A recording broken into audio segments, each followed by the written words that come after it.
2027 का चुनाव उत्तर प्रदेश की सियासत में बड़ा उलटफेर ला सकता है। क्या इस बार भी कांग्रेस और समाजवादी पार्टी दोनों मिलकर इतिहास रचेंगे या भाजपा फिर से सत्ता में वापसी करेगी?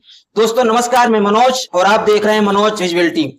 इस वक्त हम मौजूद हैं प्रयागराज में और हमारे साथ दोनों पार्टियों के कार्यकर्ता मौजूद हैं और इन्हीं से हम जमीनी हकीकत जानेंगे।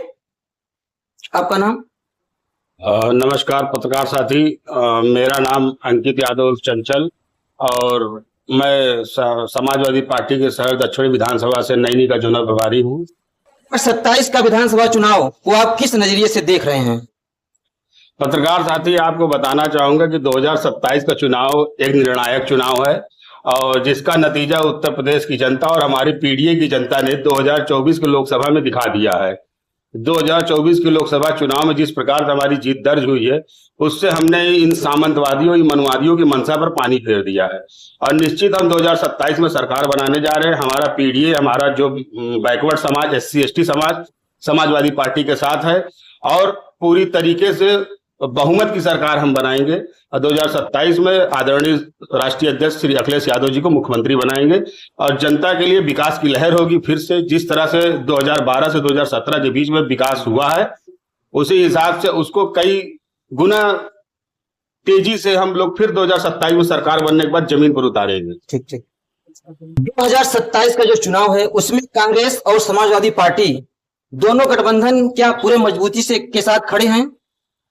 देखिए, हम ये दावे के साथ नहीं कह सकते, मगर हमारे राष्ट्रीय अध्यक्ष, हमारे मुखिया आदरणीय श्री अखिलेश यादव जी अगर गठबंधन के साथ चलेंगे तो हम लोग गठबंधन के साथ हैं। आपका नाम? राकेश श्रीवास्तव, महासचिव शहर कांग्रेस कमेटी प्रयागराज। तो सीट बंटवारे को लेकर कोई अंदरूनी मतभेद है? देखिए, 2027 का विधानसभा चुनाव बिल्कुल नजदीक है और हम लोग पूरी जमीनी स्तर से ग्राउंड पर भी अपना संगठन मजबूत कर रहे हैं और जगह जगह हमारे कार्यक्रम आयोजित हो रहे हैं और निश्चित तौर पे 2027 हम लोगों के लिए चुनौती है और उस चुनौती का सामना करने के लिए और ये वर्तमान सरकार का विदाई लगभग तय है 2027 में, ये हम आपको बताना चाह रहे हैं। हम लोग मजबूती के साथ और गठबंधन के साथ 2027 विधानसभा का चुनाव लड़ेंगे, इसमें कोई दो राय नहीं और हम लोग लड़ेंगे अच्छी तरीके से, पूर्ण बहुमत के साथ उत्तर प्रदेश विधानसभा में सरकार बनेगी। हमारे बीच एक शख्स और मौजूद हैं जिन्होंने लगभग 35-40 साल अपनी पूरी जिंदगी कांग्रेस पार्टी में न्यौछावर कर दी। नयन कुशवाहा जी, राहुल गांधी जी के नेतृत्व को कैसे देखते हैं? एकमात्र नेता इसमें भारत में है जो मुंहतोड़ जवाब दे रहा, प्रधानमंत्री की आंखों से आंखें मिला करके बात कर रहा है। कम से कम वो इस माई के लाल, इस मिट्टी में ये शख्स, इसमें इतनी ताकत है कि सारी बातों में उनकी पोल खोल रहा। तो ऐसी शख्सियत को आप क्या कहेंगे? वो भावी आने वाले समय के प्रधानमंत्री हैं। और आप देखिए ना, आखिर अमिताभ बच्चन जी चुनाव लड़े 40 साल बाद, प्रयागवासियों ने, इलाहाबाद की जनता ने, चूंकि यह निर्णायक धरती है, यहीं से देश की स्वतंत्रता तय हुई, आनंद वन स्वराज भवन की धरती से आजादी का बिगुल यहीं से फूका और आजादी के बिगुल फूकने के बाद 40 वर्षों बाद इस क्षेत्र के युवा सांसद माननीय उज्जवल रमन सिंह सांसद बन के कांग्रेस पार्टी से आए गठबंधन से। मैं उनको भी बधाई देना चाहूंगा। और जो आप कह रहे हैं वो 2027 में निश्चित गठबंधन की सरकार बनेगी और भाजपा पराजित होगी। तो नयन जी, मान लीजिए अगर गठबंधन की सरकार बनती है तो पहली प्राथमिकता क्या होगी? पहली प्राथमिकता है जो ये महंगाई, बेरोजगारी, कई खाने बंद हुए, इसमें हम लोग प्रयागराज के नैनी क्षेत्र, औद्योगिक क्षेत्र में बैठे हुए हैं और आप समझिए कि यहाँ जितने कल कारखाने थे, सारे कल कारखाने बंद हो गए और इन्होंने तो वादा किया था कि मैं 1.25 करोड़ 1 करोड़ लोगों को नौकरी दूंगा प्रति वर्ष। कहाँ गए वो झूठे वादे, कहाँ गए वो 15 लाख? जो 2024 का फार्मूला था, क्या वही फार्मूला 2027 में भी काम आएगा? अब देखिए, 2024 का जो फार्मूला था वो बहुत ही बेहतरीन फार्मूला था। जो शोषित, वंचित, पीड़ित है, उनको न्याय कहाँ मिला? आज भी पूरे प्रदेश में बैकवर्ड SC ST और जो भी हमारे अपर कास्ट के लोगों के साथ अन्याय होता है तो पूरे समाजवादी पार्टी के सिवा कोई नहीं दिखता इस लड़ाई में। हमारे राष्ट्रीय अध्यक्ष जी सरकार में न रहते हुए भी उनकी मदद करते हैं। और दूसरी बात, उनकी आवाज को हम समाजवादी बुलंद करते हैं, चाहे प्रदेश में हो चाहे दिल्ली में हो, हमारे पार्टी के मुखिया उस आवाज को बुलंद करते हैं। तो निश्चित वो हमारे साथ हैं, हमारे साथ है। 2024 का जो फार्मूला था वही फार्मूला फिर रहेगा। हमारा पीडीए समाज हमारे साथ है। और हमारा पीडीए का आप देखिए, आप सोशल मीडिया आप देखिए, जो हमारे पीडीए के लोग पहले नहीं बोल पाते थे, आज सोशल मीडिया देखिए, हमारे पीडीए के चाहे हमारे कुशवाहा भाई हो, चाहे हमारे पटेल भाई हो, चाहे हमारे भारतीय समाज के लोग हो, SC ST के लोग हो, सब खुल के बोल रहे हैं, सब खुल के विरोध कर रहे हैं। और अब अपना हक हिस्सा मांगने की बारी आ गई है। भाई कब तक हम लोग चुप बैठेंगे? कब तक आप हमको सताते रहेंगे, दबाते रहेंगे हमारी जाति के आधार पे? हाँ, हमको आप समाज में घोड़ी नहीं चढ़ने दोगे। आप अभी कुछ दिन पहले आप प्रयागराज में देखे, एक बुजुर्ग व्यक्ति को जिंदा जला दिया गया, SC थे। तो कब तक ये जो सामंतवादियों का राज चलता रहेगा?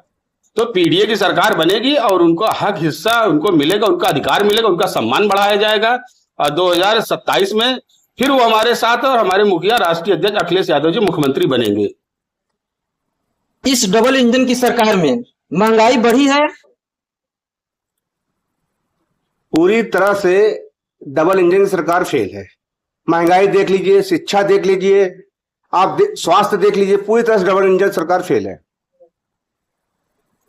क्या लगता है आपको, अगर 2027 में गठबंधन की सरकार बनती है तो आप किस लेवल पे काम करेंगे? देखिए, एक बात हम आपसे कहना चाहेंगे आपके चैनल के माध्यम से कि आज जो वर्तमान सरकार भाजपा की सरकार है, ये तानाशाही और जुमलों की सरकार है। ये झूठ बोलना इनका एकदम नियमबद्ध तरीका बन गया है। और ये कहेंगे कि हम देश वादा करके क्या आए, उन्होंने वादा करके 2014 में आए थे कि हम 2 करोड़ लोगों को हर साल रोजगार देंगे, बेरोजगारी दूर करेंगे, किसानों की समस्याओं का हल करेंगे। लेकिन महिलाओं के ऊपर भी आज अत्याचार हो रहा है, किसान परेशान है, नौजवान परेशान है, देश प्रदेश की सारे आम पब्लिक परेशान है। तो सवाल ये बात तय है कि इनकी विदाई लगभग 2027 में तय है। और ये जुमले की सरकार ज्यादा दिन अब चलने वाली नहीं है। और रही बात ये कि हम लोगों की गठबंधन के साथ ही जो भी हमारा निर्णय होगा, हमारा नेतृत्व, राष्ट्रीय नेतृत्व सब निर्णय लेगा और हम लोग अच्छी तरीके से पूर्ण बहुमत के साथ पुनः आपसे कह रहे हैं कि सरकार उत्तर प्रदेश में बनाएंगे विधानसभा में, और 2029 में भी हम लोग मजबूती के साथ केंद्र में भी सरकार बनाएंगे। और इसका श्रेय आम जनता को जाता है। और यहाँ के प्रयागराज की जनता ने तो निर्णय नहीं लिया पिछले लोकसभा चुनाव में। यहाँ तो हमारे कांग्रेस पार्टी के सांसद उज्जवल रमण सिंह को अच्छे बहुमत के साथ चुनाव जिताया, अच्छे मतों के साथ चुनाव जिताया।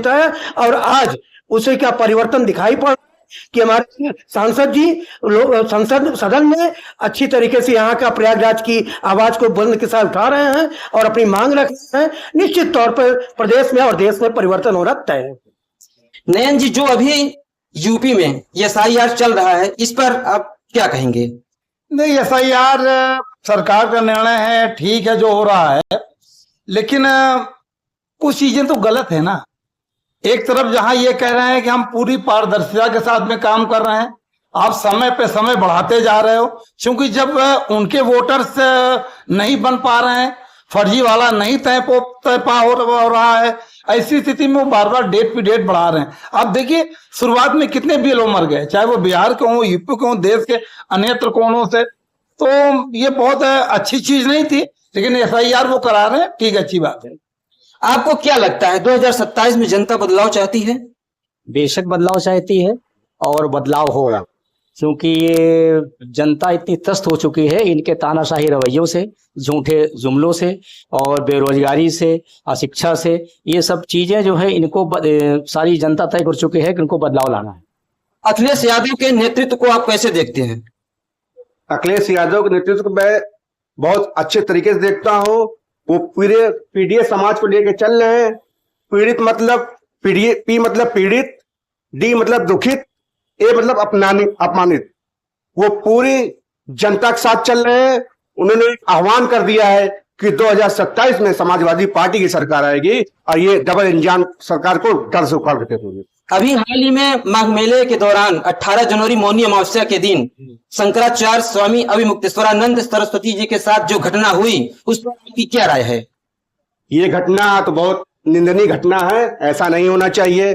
जब आप पेपर में दे रहे हैं कि 2 करोड़ जनता आई नहा के चली गई, 5 करोड़ जनता आई नहा के चली गई, तो उनके साथ कितने लोग थे? 50 से 100 लोग थे। क्या उनको नहीं ना, उनको आप स्नान करने नहीं दे सकते थे? मैं इसको निंदा करता हूं। 2027 का चुनाव 29 का सेमीफाइनल होगा।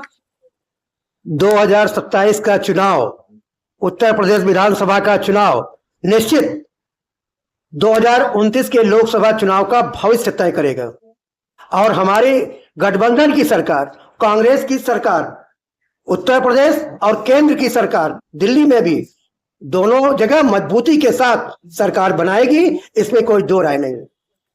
नयन जी, आपको क्या लगता है अभी एप्स्टीन फाइल में मोदी जी का नाम आया है, उस पर आपकी क्या राय है? अब ये लोग गंगा जल के धुले हैं ना।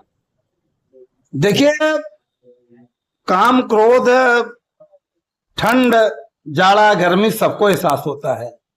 और ये योगी बाबा लोग क्या कहेंगे, तू ना मिली तो मैं योगी बन जाऊंगा, बहुत पुराना गाना है। तो ये योगी बाबा या मोदी बाबा वो जाके ध्यान लगाएंगे कैलाश में, और ये इस समय कहाँ घूम रहे हैं जग जाहिर है। तो जो भी ये घटना खुल के आई, अगर आग सुलग रही है, धुआं उठा है, तो अग्नि वहां पर है। और ये जो आरोप इन पर लगा है, ये कहीं न कहीं जांच के दायरे में आना चाहिए, और ये सत्य है। ये जो डबल इंजन की सरकार है यूपी में, क्या महंगाई पर नियंत्रण कर पाई है? बिल्कुल नहीं कर पाई, पूरी तरह से विफल रही। जितना इन्होंने कहा कि मैं सारे कल कारखाने खोलूंगा, महंगाई कम करूंगा और नौकरी दूंगा, बेरोजगारी दूर होगी, कुछ नहीं। युवाओं को तो इन्होंने कहा था ना, मोदी जी ने अपने भाषण में, पकौड़ा तलेंगे, पकौड़ा तलें। तो ऐसी स्थिति में लाके खड़ा कर दिया युवाओं को। आखिर आज इतने युवा देखिए यहाँ पर जो परीक्षाएं हुई, सारे लोग लोक सेवा आयोग पर धरना प्रदर्शन किए, लाठीचार्ज इन्होंने किया, बेरहमी से पीटा नौजवान, जो बेचारे हमारे IAS पीसीएस जो देश की भविष्य जो तय करेंगे, उनको सब लोगों ने लाठी से पीटा। धिक्कार ऐसी सरकार, वैसे प्रशासन को। क्या 2024 चुनाव के बाद प्रधानमंत्री मोदी की लोकप्रियता कम हुई है? बिल्कुल बिल्कुल लोकप्रियता उनकी कम हुई। आप देखिए ना, जब ये पहला चुनाव लड़े 5 लाख से ऊपर वोट पाए थे, दूसरा जब ये चुनाव लड़े 2.5 लाख पर सिमट गए। अगर लोकप्रियता इतनी थी तो क्यों ये 2.5 लाख पर चले गए हाफ पर? इसके अलावा वहां पर हमारे अजय राय जी जो उत्तर प्रदेश कांग्रेस कमेटी के अध्यक्ष हैं, वो जो है चुनाव जीते थे, लेकिन मोदी जी अपनी आत्मा पर, बाबा शिव की धरती काशी पर जाकर शिवलिंग पर सोना चुप न जाओ, तुलसी गंगा जल के कसम खा ले, क्या मैं जीता हूं? उनकी आत्मा चित्कारेगी, धित्कारेगी, है मोदी तू जीता नहीं है, हारा है। जीता तो अजय राय था, लेकिन तूने जो है बेईमानी से जीता। भाजपा मोदी के नाम पर चुनाव लड़ती है? हाँ। क्यों? अब उनके कोई ब्रांडे नहीं है, मोदी दिखते हैं, मोदी के नाम पर लड़ना चाहते हैं। अरे वो हिंदुओं की सरकार है बोलते हैं अपने आप को, महामानव बोलते हैं वो। कहाँ से हिंदुओं की सरकार है? इतने मंदिर तोड़ डाले, चाहे आप बनारस में ले लीजिए, दिल्ली में ले लीजिए, भगवान शंकर को गले में सकड़ा बांधकर खींचा गया। यही हिंदू की सरकार होती है, सनातन की। वो सनातन की ना सरकार है और ना वो हिंदुओं की सरकार है। मोदी सिर्फ एक मोदी ही है। देखिए, हिंदू थे तो इतना प्रयाग की पवित्र नदी, संगम की नगरी, कुंभ की धरती पर स्वामी अवमुक्तेश्वरानंद, जो जिनको 4 मात्र जो है यहाँ पर शंकराचार्य जी हैं, अब आप उनको फर्जीवाड़ा कर रहे हैं। आप तो अपनी प्रामाणिकता नहीं दिखला पा रहे एजुकेशन की, और उनसे मांग रहे हैं एजुकेशन की आप प्रमाणित करो कि मैं शंकराचार्य हूं। ये और जो बटुक ब्राह्मणों का चोटी पकड़ के घसीटा गया, ये कहाँ का सनातन, ये कहाँ का हिंदुत्व का नारा दिया? मुझे तो हंसी आती है माननीय मनोज जी, आपके चैनल पर मैं खुल के लगा रहा हूं कि आज तमाम लोग जो गैर सनातनी है वो हंस रहे हैं हमारे हिंदुत्व पर, और इनके फर्जी सनातन का ढोंगा और जो शंख बजा रहे हैं इस पर। क्या राहुल गांधी जी की यात्राओं का यूपी में असर दिख रहा है? हाँ, बिल्कुल असर दिखेगा। आप देखिए ना, वो टी शर्ट पहन करके लगभग 4000 किलोमीटर से ज्यादा पैदल वो चले हैं। और उसका मैं कहता हूं मोदी जी ने भी इतनी ताकत योगी जी में, ये भी एक अंग वस्त्रम में चल करके दिखला दें कड़ाके की ठंड में, भीषण ठंड में।